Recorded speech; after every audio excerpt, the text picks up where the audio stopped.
ujumbe wa msiba hapa nyumbani, sababu tangia nitoke hapa niende Nairobi, niliondoka hapa ikiwa nimemfuata Albert akiwa ni mgonjwa, akiwa ameshikwa na polisi.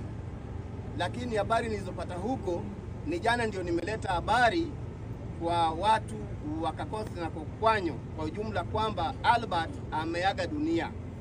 Kwa hivyo ni wakati wa maombolezo, na napenda kuchukua fursa hii kumshukuru Mungu kwa ajili ya hayo, kwa sababu wakati huu kutoka hapa na kuendelea mbele ni Mungu tu tunategemea atusaidie.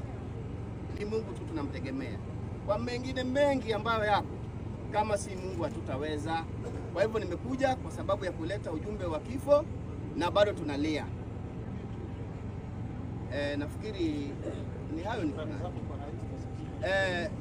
kama nilivyosema hapo awali, nilikutangulia kusema ya kwamba namshukuru Rais kwa kuchukua kijana wangu Albert Omondi kama kijana wake na kuhisi kuona kitu, sababu wengi wameaga dunia jana, hata juzi, hata wiki jana, lakini alichagua kuchukua mzigo huu kama wake ili akaweze kusema pole kupitia kwa simu yangu.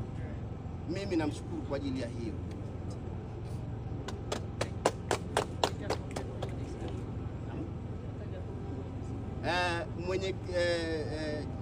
Mzee Raila Amolo Odinga ambaye pia ni mzee wetu alichukua fursa ya kunipigia simu akiwa nje ya nchi, na tukazungumza naye akanipa pole yake.